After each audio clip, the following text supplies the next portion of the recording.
Have you ever calmly watched someone dig their own corporate grave and politely handed them a better shovel?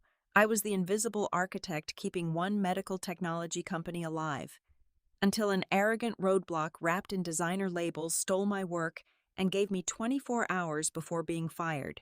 She forgot that whoever holds the source code dictates the rules. Grab some coffee, because watching her fake empire collapse in downtown Austin is going to be purely spectacular. Hello to all our amazing listeners at the Boss Revenge Stories channel. We sincerely appreciate your continued support. Unfortunately, YouTube has recently demonetized our channel, leaving us without the budget to keep producing the content you love. If you enjoyed today's story, please consider supporting us by joining our Patreon, where you will get access to exclusive, longer, and incredibly detailed true stories featuring multiple emotional voice actors that we simply cannot make public on YouTube. You can join us right now by scanning the QR code on your screen or by clicking the Patreon link in the video description and pinned comment. Now, let us dive right into today's story, as I tell you the tale of Valerie Powell. At 32 years of age, I managed the entire internal logistics and data compliance system for Aegis Core Solutions. We were a skyrocketing tech startup based right in the sweltering, traffic-choked heart of Austin, Texas, and our pitch was as flashy as it gets: autonomous drone delivery for critical medical supplies. Blood, organs, emergency anti-venom, you name it, flying through the sky. But behind the sleek promotional videos and the minimalist glass walls of our downtown office, the reality was a chaotic, duct-taped disaster. I did not have a flashy vice president title on my door. I did not get invited to the exclusive networking dinners. Instead, I worked 60 hours a week, fueled entirely by lukewarm break-room coffee and the sheer terror of federal prison.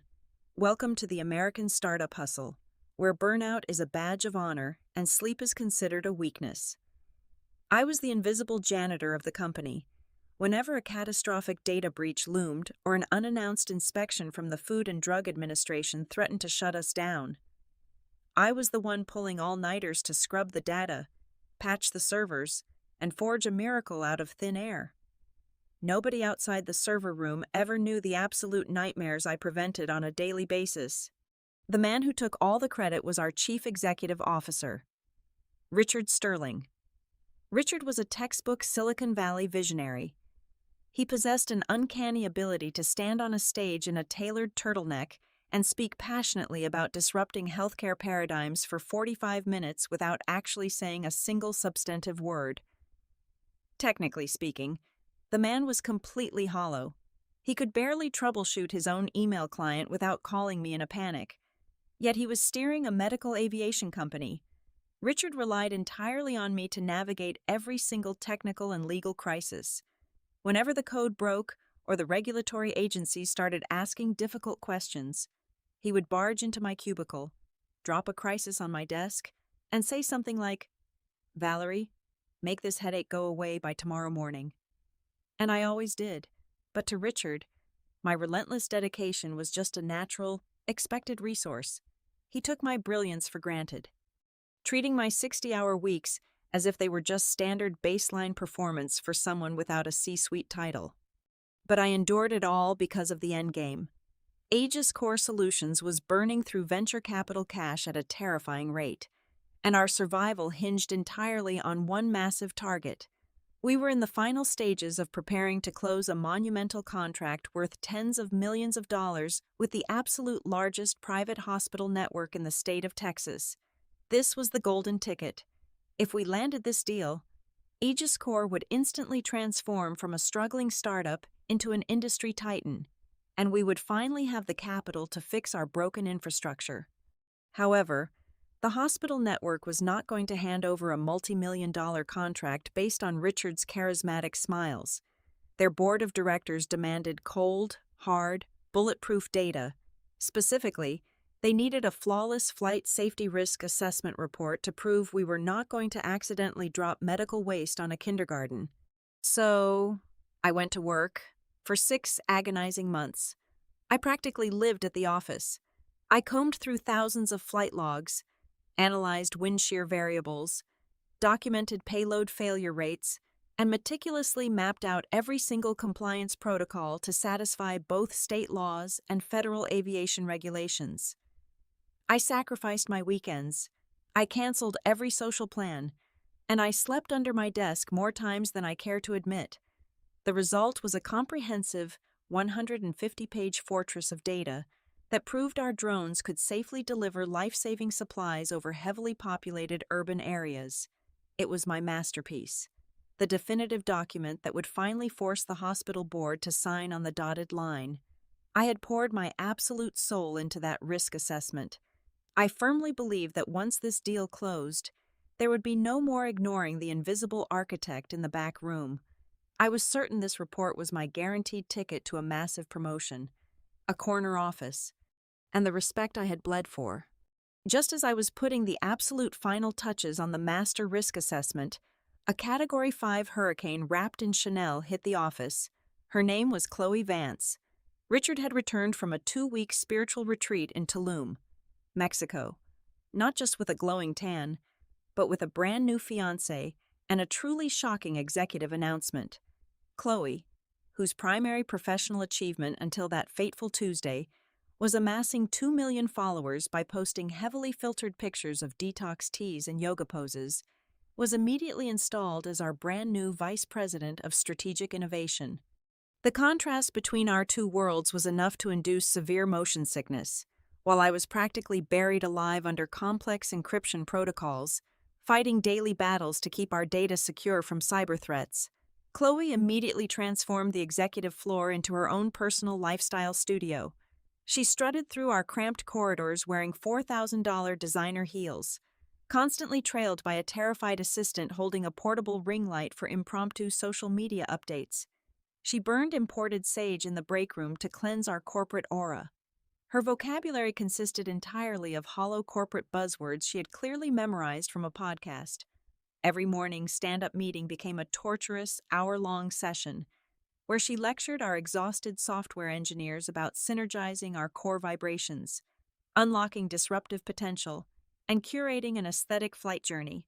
The woman was profoundly ignorant about our industry. She did not even know what the Health Insurance Portability and Accountability Act was. When I urgently mentioned our strict HIPAA compliance deadlines during her first week, she blinked her heavily lashed eyes and genuinely asked if HIPAA was a new brand of organic matcha powder she should be endorsing. The sheer absurdity of her existence was a dark comedy right up until the moment she started touching the operational systems. That was our first major collision, and it nearly cost us everything. I logged into the central drone monitoring system one afternoon to run a routine check and nearly had a heart attack. The primary error reporting dashboard, a highly calibrated, mission-critical tool designed to instantly flag mechanical failures and battery voltage drops, had been completely overhauled without my authorization. The harsh, flashing red warning lights and the dense columns of real-time diagnostic data were entirely gone. In their place was a minimalist, pastel pink and soft beige interface featuring rounded fonts and gently floating animated clouds. It looked exactly like a trendy meditation app. I frantically dug into the back-end system logs and discovered that Chloe had personally ordered the front-end developers to hide all the critical safety alerts behind 3 nested drop-down menus. Her written justification was that the raw data looked too aggressive and totally off-brand for a wellness-focused tech company. She had effectively blinded our flight controllers to incoming system failures just to maintain a cohesive visual aesthetic on a screen no customer would ever see. I sprinted straight to Richard's office, my pulse hammering so hard I could hear it in my ears. I slammed my heavy laptop onto his custom mahogany desk and showed him exactly what his new vice president had done. I explicitly warned him that if a delivery drone lost a rotor over a crowded downtown intersection, and the flight controller could not see the warning in time to trigger the emergency parachute, we would not just be facing lawsuits, we would be facing fatal casualties and federal indictments. I fully expected him to panic. I expected him to immediately revoke her administrative access and apologize. Instead, Richard leaned back in his plush leather chair, steepled his fingers, and sighed heavily as if I were merely a difficult, complaining child. He completely dismissed my concrete safety concerns. He told me that I was being dangerously inflexible and entirely stuck in the past. Valerie, you really need to learn how to harmonize with Chloe's youthful, disruptive mindset, he said, offering me a sickeningly condescending smile. We are moving away from the cold, clinical tech vibe you are used to. We want our brand to feel holistic and inviting. Stop resisting the innovation. It was a stunning display of willful ignorance, and Chloe immediately sensed that she had Richard's absolute, unwavering protection. From that exact moment on, she made it her personal mission to put me in my place and establish her absolute dominance. She waged a psychological war of subtle daily humiliations. Whenever we had potential investors or external logistics partners touring the facility, Chloe would deliberately seek me out while I was elbow-deep in complex server configurations. She would flash her perfectly bleached teeth, touch my shoulder condescendingly, and introduce me by saying, "Oh, and this is our little IT girl, Valerie. She keeps the office internet running for us." She refused to ever use my actual title. But the ultimate insult came during the high-level weekly strategy meetings. Despite the fact that I was the only person in the room who actually understood the mathematical realities and technical limitations of our logistics network, Chloe would point a manicured finger at me the second I sat down at the conference table. "Hey, itty girl, be a sweetheart and take the meeting minutes for us today," she would chirp loudly, sliding a blank legal pad and a pen across the polished glass table. "You type so fast, it would be a total shame to waste that talent." She desperately wanted to reduce the true architect of the company to a mere stenographer, putting on a show to prove that no matter how much vital knowledge I possessed, she was the one wearing the crown. The final internal strategy meeting before our massive presentation to the hospital network was held on a Thursday morning. The executive boardroom smelled of expensive catered pastries and freshly brewed espresso. I sat at the far end of the long glass table, clutching my notebook, exhausted but buzzing with a quiet, desperate anticipation. Today was the day we finalized the pitch. Today was the day my massive risk assessment report would be formally integrated into the master presentation deck. The heavy oak doors swung open, and Chloe practically floated into the room, wearing a tailored cream blazer. She carried a stack of thick, professionally bound documents with glossy covers. She began passing them out to the senior executives, the external legal advisors, and finally, to me. I eagerly reached for my copy, my eyes instantly scanning the title page. My heart physically skipped a beat, and the air abruptly left my lungs. It was my report. Every single chart, every predictive data model, every painstakingly researched regulatory compliance matrix was printed right there on the heavy stock paper, but my name was completely erased from the cover, in bold, elegant typography. The document claimed to be an exclusive internal audit and strategic overview authored entirely by Chloe Vance. I sat there, utterly paralyzed. As Chloe took her place at the head of the table, she flashed a brilliant, practiced smile and announced to the room that she had spent the last 3 months pouring her heart and soul into this personal research project. She effortlessly regurgitated the executive summary I had written, mangling a few technical terms but delivering it with such unshakable confidence that no one questioned her. I looked frantically at Richard, expecting him to intervene, to correct her, to acknowledge the 6 agonizing months I had spent sleeping under my desk to produce those exact pages. Instead, Richard was beaming with pride. He initiated a round of applause, praising his fiancée for her unparalleled dedication and brilliant analytical mind. The entire room clapped. I was drowning in a suffocating wave of absolute betrayal. The high-pitched ringing in my ears drowned out the sound of their applause. I was pushed entirely to the margins, reduced to a ghost haunting my own creation, not mentioned even once in passing. When the meeting finally ended, I did not scream. I did not flip the glass table or confront them in the hallway. I walked back to my isolated cubicle, my hands trembling so violently I could barely type my administrative password. The crushing weight of the injustice fractured something deep inside my mind, replacing my overwhelming exhaustion with a cold, terrifying clarity. If they wanted to play a ruthless corporate game, I was going to rewrite the rules. I immediately began silently gathering my armor. Over the next few hours, I created a deeply hidden, heavily encrypted drive on a secure external server. I systematically transferred every single piece of metadata I could find.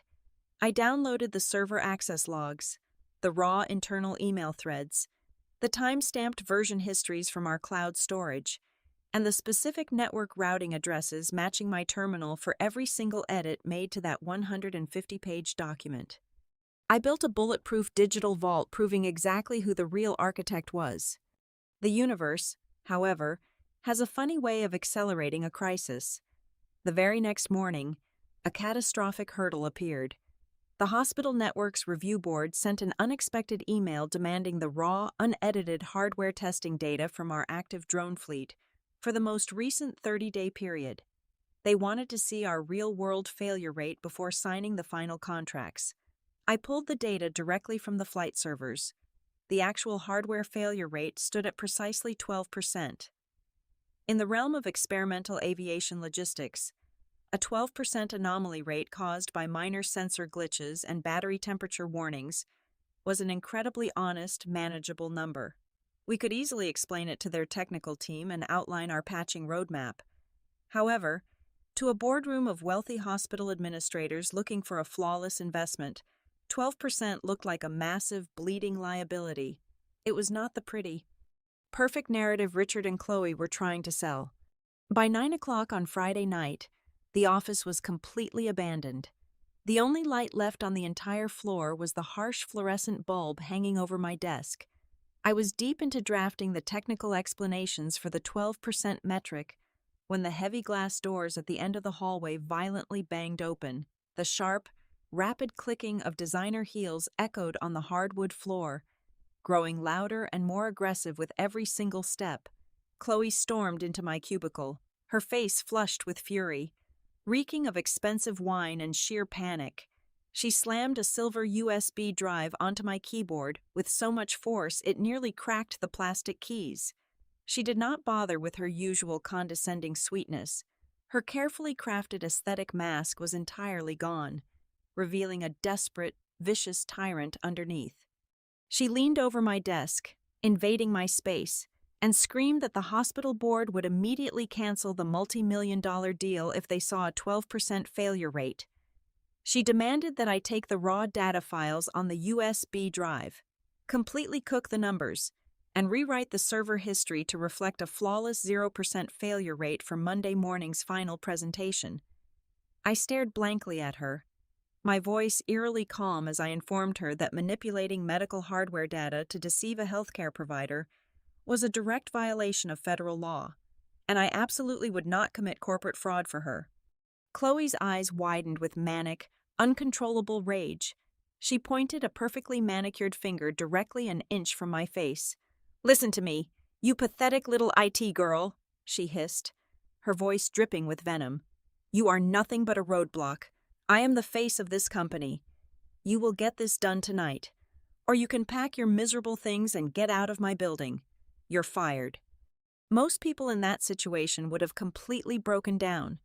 They would have cried, pleaded for their job, or engaged in a bitter, explosive screaming match with a woman who was actively holding their entire livelihood hostage. But I did not shed a single tear. I did not raise my voice, and I did not argue. The overwhelming rage that had been boiling inside me instantly evaporated, replaced by the terrifying, crystal-clear calmness of an apex predator observing its prey. I simply looked up at her flushed, frantic face, gave one single, definitive nod, and spoke with absolute, chilling composure. "Fine, I will make your presentation look absolutely perfect." She stormed out of the cubicle, her designer heels echoing down the empty corridor, leaving me completely alone in the suffocating quiet of the office. I stayed at my desk until 3 o'clock in the morning. I plugged her silver drive into my terminal, opened the master presentation file, and began the meticulous, agonizing work of constructing a beautiful, high-definition lie. I systematically stripped away my complex data tables, the detailed risk matrices, And the honest hardware logs, in their place, I crafted the exact kind of minimalist, pastel aesthetic she worshipped. I used soft gradients, rounded charts, and smooth calming slide transitions.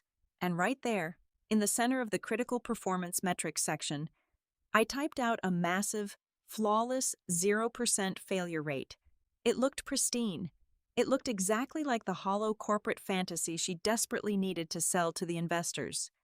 But I am an architect of complex systems, and an architect never builds a structure without a back door. This was my silent, surgical strike. I navigated to slide 18. This was the absolute centerpiece of the entire pitch, the specific moment where she would proudly unveil our operational perfection to the hospital board. Deep within the presentation software backend, entirely hidden from the standard user interface, I embedded a highly specialized application programming interface script. I engineered this hidden code to run completely silently in the background. It was meticulously programmed to bypass her fake graphic interface, punch a secure hole through the local network firewall, and establish a direct connection to our primary cloud servers. The trigger mechanism was incredibly simple. The exact moment the presenter clicked the mouse to load the performance details on slide 18, my script would instantly execute. It would aggressively overwrite her static, fabricated graphics by pulling the live, raw, unedited hardware diagnostic data straight from the drone fleet in real time. There was no way to stop it once the click happened. With the digital trap perfectly set and primed, I needed to ensure my own professional survival. I was absolutely not going to let them drag me down into a federal fraud investigation. I opened my encrypted email client and drafted a comprehensive, legally bulletproof memorandum addressed directly to the Internal Legal Compliance Board of Aegis Core Solutions, while also secretly blind copying the External Federal Aviation Oversight Committee. I coldly and methodically documented the exact time, location, and nature of the confrontation. I detailed the explicit coercion to manipulate medical safety metrics, and I formally declared my absolute refusal to participate in any fraudulent activity. I attached the original 12% failure logs as indisputable evidence, but I did not hit send immediately. Instead, I configured the main server to hold the message in a secure queue and scheduled it to automatically dispatch at precisely 8 o'clock on Monday morning. Exactly 1 hour before the hospital executives were scheduled to arrive at the building, the sun was just beginning to rise over the Austin skyline when I finally packed up my laptop bag. I returned to the executive floor later that Saturday morning. Chloe was already there in the break room, nursing a massive iced coffee and looking incredibly tense, pacing back and forth. I walked directly up to her, my expression completely unreadable, and handed over the silver drive.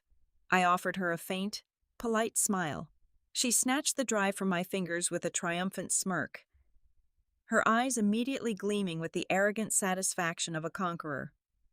She let out a long breath, genuinely believing she had successfully broken my spirit through sheer intimidation. She thought she had finally tamed the stubborn, annoying employee who dared to question her authority.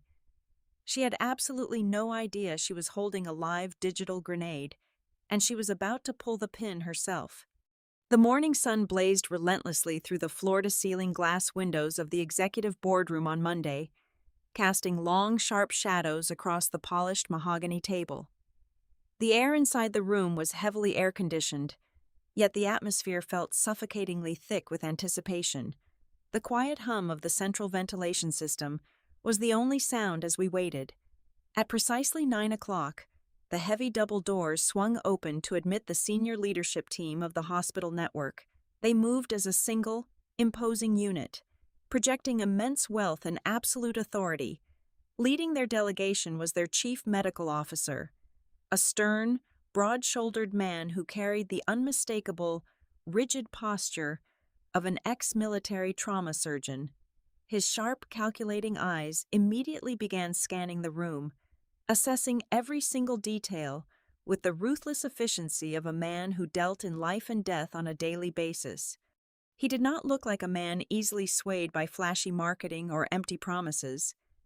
He took his seat at the center of the table, placing a leather portfolio down with a heavy, definitive thud.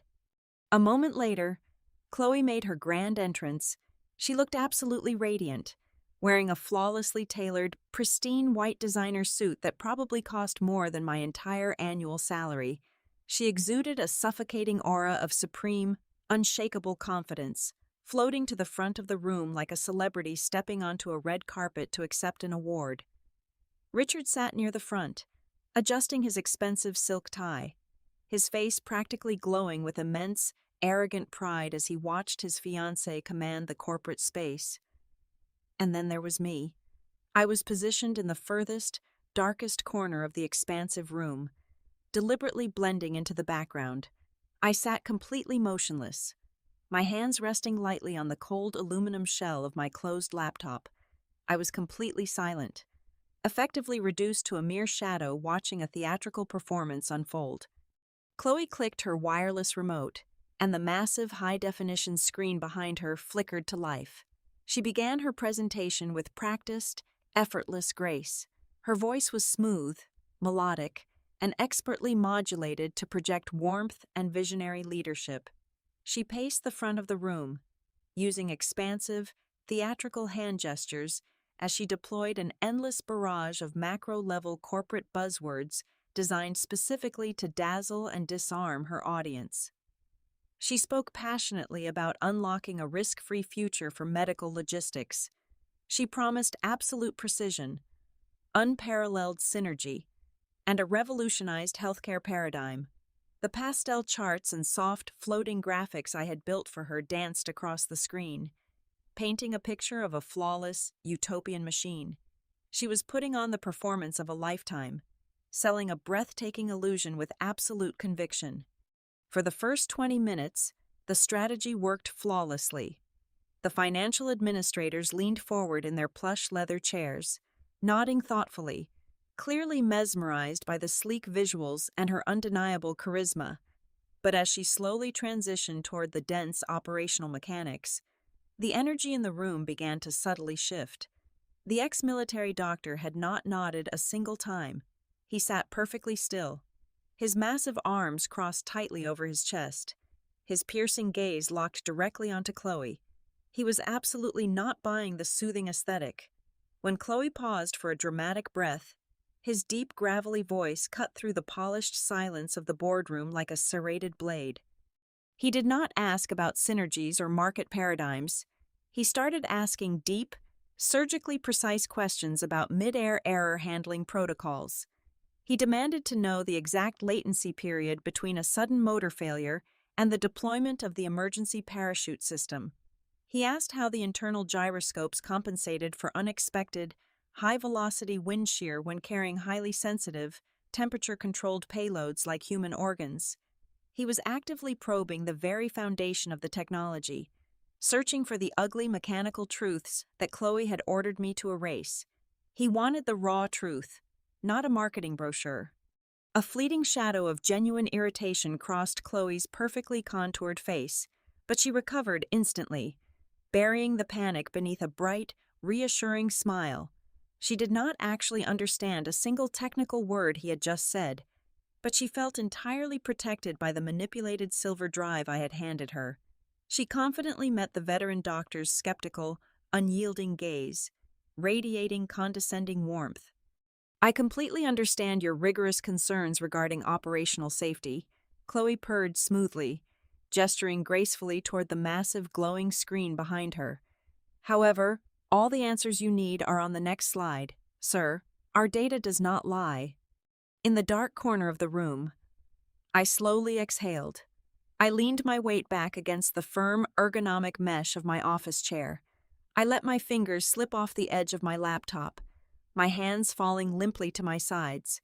The suffocating tension inside my chest suddenly vanished, replaced by an absolute, icy stillness. The countdown had officially begun.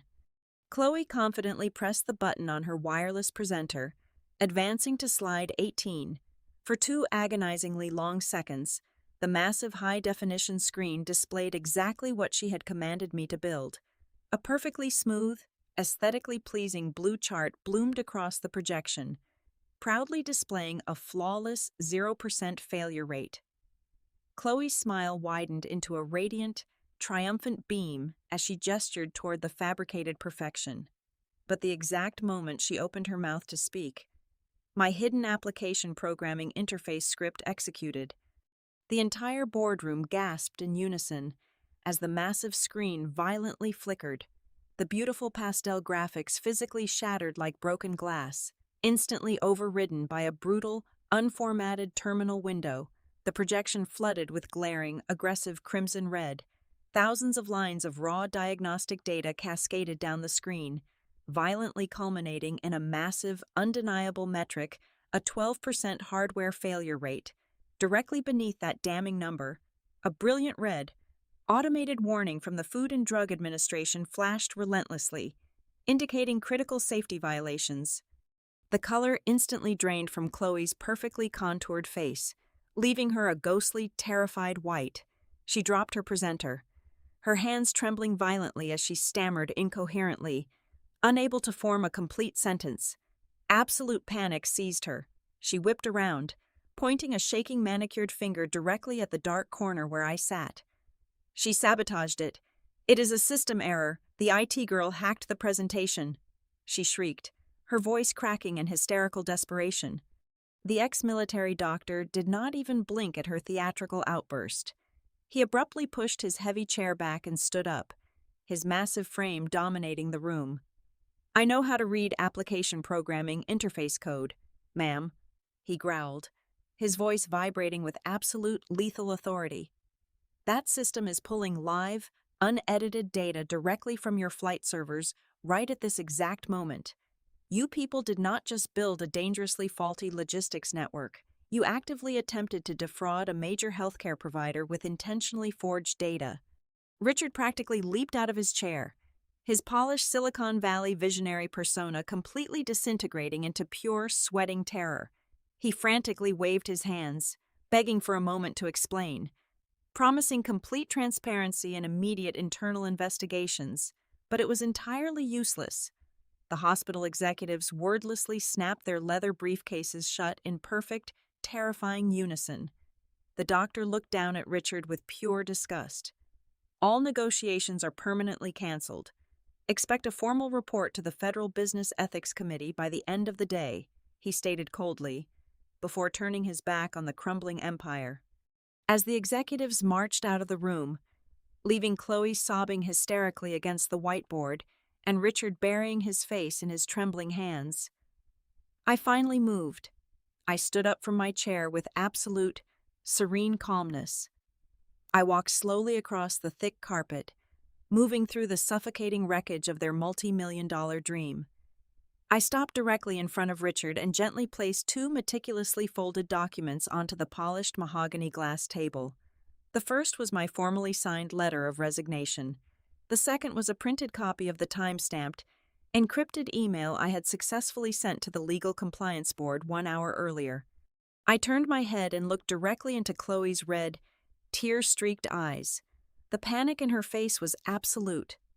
"I delivered exactly what you demanded," I said, my voice perfectly steady and ruthlessly polite.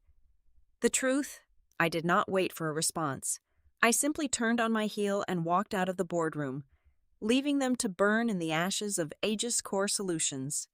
That exact same afternoon, I was sitting on the sunlit patio of a highly exclusive downtown luxury bar, calmly enjoying a perfectly crafted cocktail.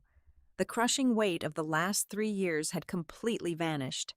Suddenly, my mobile phone vibrated against the table. I checked the caller identification and slowly smiled. I answered the call, and the deep, gravelly voice of the ex-military doctor echoed through the speaker. "Miss Powell," he said smoothly, "I deeply respect how fiercely you defend the integrity of your data. My hospital network is currently searching for a new Chief Technology Operations Officer. We are prepared to offer you double your previous salary. What do you think?" Thank you so much to all of our amazing listeners for tuning in to today's story. We would love to know where you are listening from, so please let us know in the comments below. If you enjoyed today's story and want to help support the channel, please consider joining the Boss Revenge Stories Patreon. There, you can listen to our absolute best, exclusive true stories that are simply too intense to make public on YouTube. You can join us right now by scanning the QR code on your screen, or by clicking the Patreon link in the video description and pinned comment. Thank you again, and we will see you in the next one.